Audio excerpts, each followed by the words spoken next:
مسیح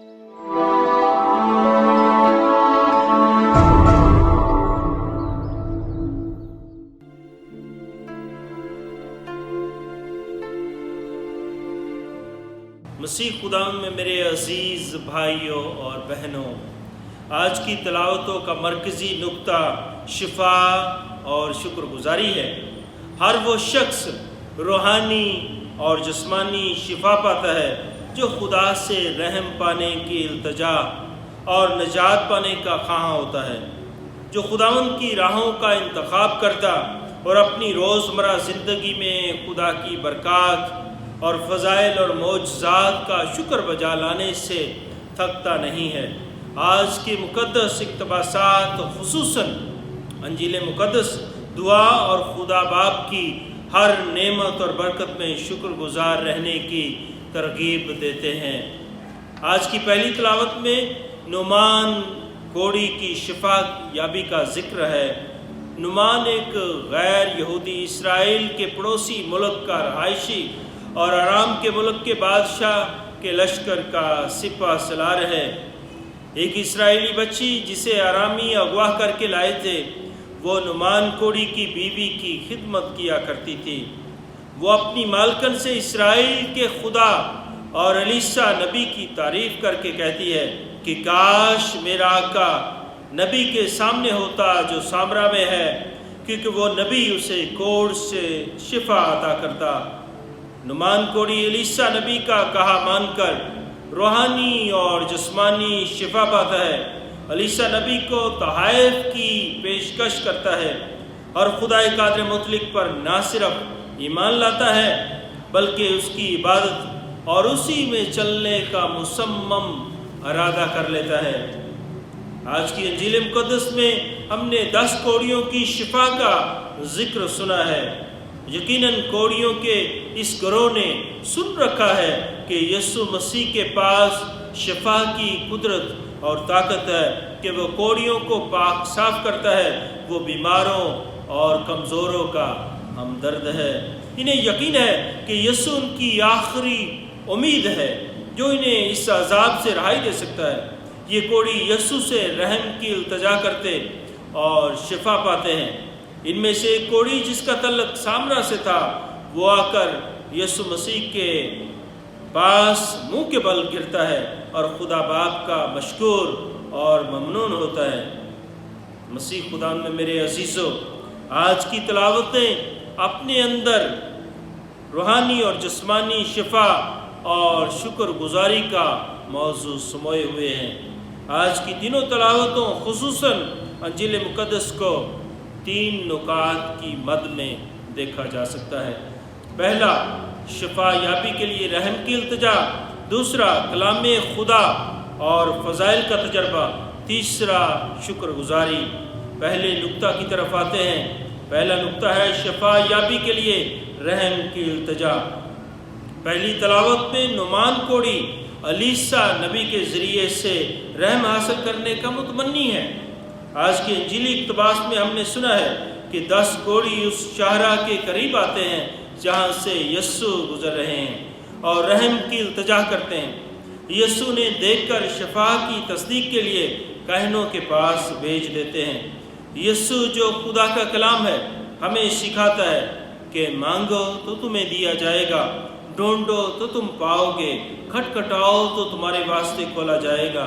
مقدس متی کی انجیل 7 باب اس کی 7ویں آیت۔ ہر وہ شخص جو ایمان اور بھروسہ کے ساتھ رحم کی التجا کرتا ہے، خدا نہ صرف اس کی حالت زار پر نظر کرتا ہے بلکہ اسے شفا بھی عطا کرتا ہے۔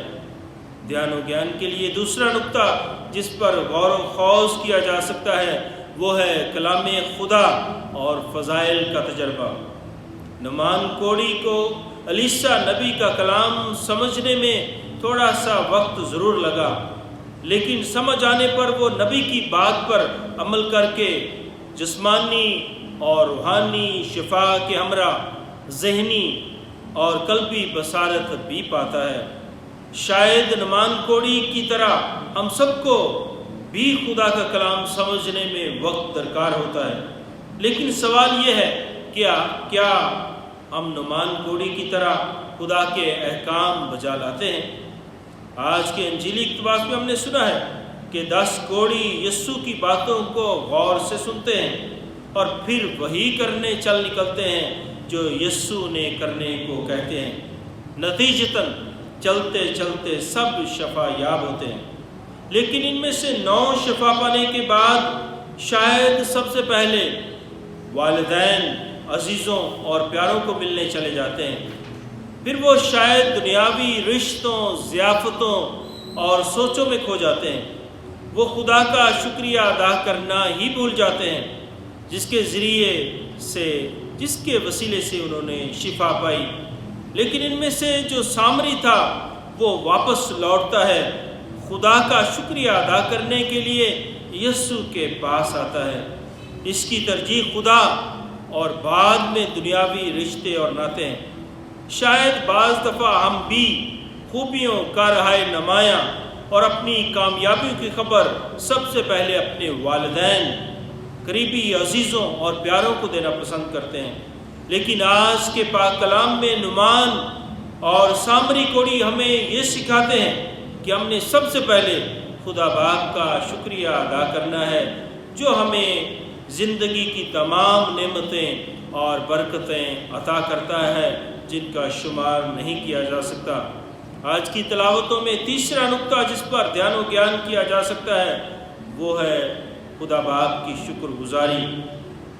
یہ انسانی جبلت اور فطرت ہے کہ جب بھی کوئی ہم پر احسان کرتا ہے، ہماری مدد کرتا ہے، ہماری رہنمائی کرتا ہے، ہمارا ساتھ دیتا ہے تو ہم اس کے مشکور اور ممنون ہوتے ہیں۔ نعمان کوڑی شفا یابی کے بعد الیشا نبی کا اور سامری کوڑی یسوع کا شکریہ ادا کرنے کے لیے آتے ہیں۔ ہر وہ شخص جو خوف خدا میں چلتے ہوئے حلیمی، عاجزی، صبر، عدل، میانہ روی اور حکمت کو اپنا کر اپنے ہمسائے کی مدد کرتا ہے، اپنے ہمسائے کی خدمت کرتا ہے، وہ خدا کی شکر گزاری کا عملی اظہار کرتا ہے۔ جو مصیبت میں مبتلا ضرورت مند کی ضرورتوں میں مدد کرتا ہے، ان کا حوصلہ، سہارا، امید اور خوشی بنتا ہے۔ یقیناً وہ خدا باپ کی شکر گزاری کو اپنے کردار اور اعمال سے نبھانے کی توقع کرتا ہے۔ آج کے مقدس اقتباسات ہمیں دعوت خاص دیتے ہیں کہ ہم خدا باپ کے مشکور اور ممنون ہوں جو ہمیں زندگی میں بے شمار نعمتوں، برکتوں اور فضائل دینے سے تھمتا ہرگز نہیں ہے۔ مسیح خدا میں میرے عزیزو، آج کی تلاوتیں ہمیں روحانی اور جسمانی نعمتوں کے لیے خدا کا شکر گزار رہنے کی دعوت خاص دیتی ہیں کہ ہمیں ہر لمحہ خدا باپ کا مشکور رہنا ہے۔ یقیناً جب باقی 9 شفا یاب کوڑی اپنے والدین، عزیز و اقارب کو ملے ہوں گے تو انہوں نے خدا باپ کا شکریہ ادا کیا ہوگا۔ انہوں نے اور ان کے پیاروں نے ضرور بہت ساری دعائیں، نمازیں اور شکر گزاری کی محفلیں بھی سجائی ہوں گی، لیکن یسوع یہ ہمیں سکھانا چاہتے ہیں کہ ہم سب کو اور ترجیحاً شفا پانے والوں کو سب سے پہلے خدا باپ کا شکر ادا کرنے کی عادت ڈالنی چاہیے۔ اے مسیح میں میرے عزیزو، ہم خدا باپ سے فضل کی درخواست کریں تاکہ ہم ہمیشہ خدا کی دی ہوئی نعمتوں، برکتوں، فضائل، معجزات، تندرستی اور شفا کا ہر لمحہ اور ہر گھڑی شکریہ ادا کرتے رہے۔